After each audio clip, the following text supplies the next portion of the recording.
when you look at an ancient map or like a territorial blueprint, you sort of expect to see lines drawn for, I don't know, agriculture or defense. Right, or maybe trade routes. Yeah, exactly. It's all about utility and economics. Yeah. But the 2,500-year-old blueprint we are looking at today just completely throws all of that out the window. It really does. It's fascinating. So today, in this deep dive, we're looking at a set of daily reflection notes.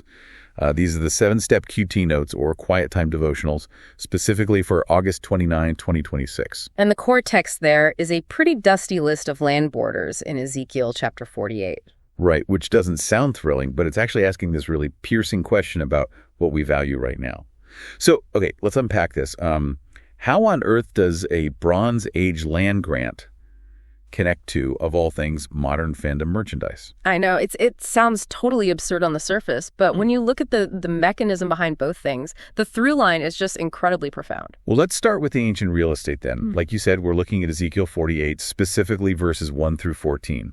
Yeah. And it outlines this highly specific geographical breakdown for the tribes of Israel. So going north to south, you've got tribes like Dan, Asher, Naphtali, and Judah, and they all get these horizontal slices of land distributed from east to west. Right. It's an incredibly methodical, orderly distribution of territory. I mean, basically every tribe gets their standard utility plot. Exactly, until you hit the middle. Yeah, the center changes everything. Right, because right beside Judah, there's this choice portion that's set apart. It has the sanctuary right in the center, and it's reserved for the priests. The faithful sons of Zadok and the Levites. Right, the people basically tasked with maintaining this sacred space. But then we hit verse 14, and the rules for this specific chunk of land get completely wild. No, they really do. The text explicitly says they cannot sell it, exchange it, or alienate it. Which just makes zero economic sense. None at all. It's like inheriting, a multi-million-dollar Manhattan penthouse, but there's this ironclad clause in the deed saying you can never rent it, you can't leverage it, and you definitely can't sell it. Yeah, its economic value is effectively zero, even if it's prime real estate. Exactly. So why completely lock it out of the market like that? Well, what's fascinating here is that the prohibition completely ignores economics. The text actually says they can't sell it, for it is holy to the Lord. Oh, okay. So in a world where absolutely everything is a commodity, to be traded or leveraged, this specific land is removed from the system of human transaction entirely. Wow. Its value isn't based on what it can be traded for. Its value is inherent because it belongs to God. Hold on, though, because I'm looking at our source notes, and the author makes a massive jump from this unsellable Bronze Age real estate to fandom merchandise. Yeah, it's quite a pivot. You're going to have to explain how we get from Ezekiel to like a limited edition hoodie, because I am totally lost. Okay, well, think about the psychology of modern fandoms and exclusive goods. Sure. People pay exorbitant prices for, say, a specialized collectible, a signed poster, or tour merch. Right. People line up for hours for that stuff. Exactly. And why? They aren't buying the raw materials of a t-shirt. They're buying an identity. Oh, I see. They use these goods to form intense, instant bonds with others who share that exact same interest. Okay, so here's where it gets really interesting. The source poses this wild hypothetical. Yeah, this is great. What if a church created and sold highly exclusive merchandise as a sign that someone was saved? Like an official salvation hoodie or something. Right, a literal salvation hoodie. Yeah, if you got all the people wearing that exclusive merch in one room, would that community actually become tighter? It's a brilliant thought experiment because it exposes how we usually operate, How do you mean? Well, if a church did that, people might cherish their membership simply because they bought into the brand.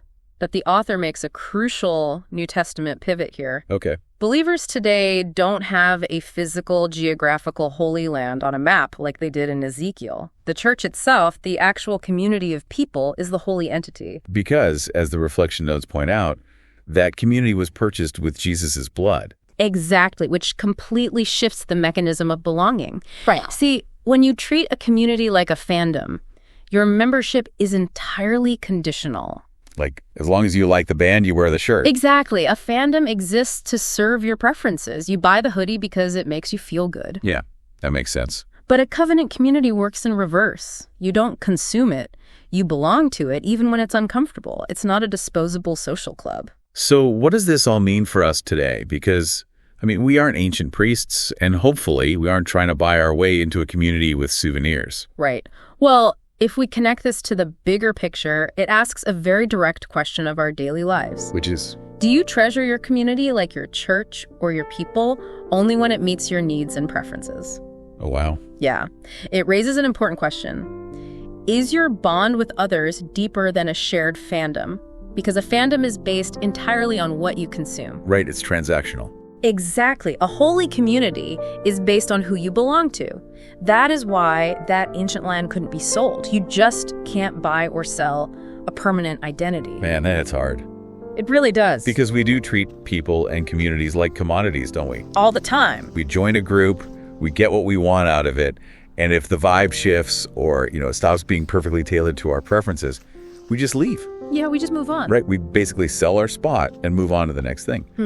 But those ancient priests couldn't just trade their land for a better plot if they got bored of the view. They were rooted. Exactly. They had to stay. So here's a final thought to mull over. Okay. If those ancient Israelites were strictly forbidden from exchanging their holy land, how might our modern habit of simply exchanging one community for another the very moment we feel uncomfortable, how might that actually be the exact thing hindering us from experiencing true belonging?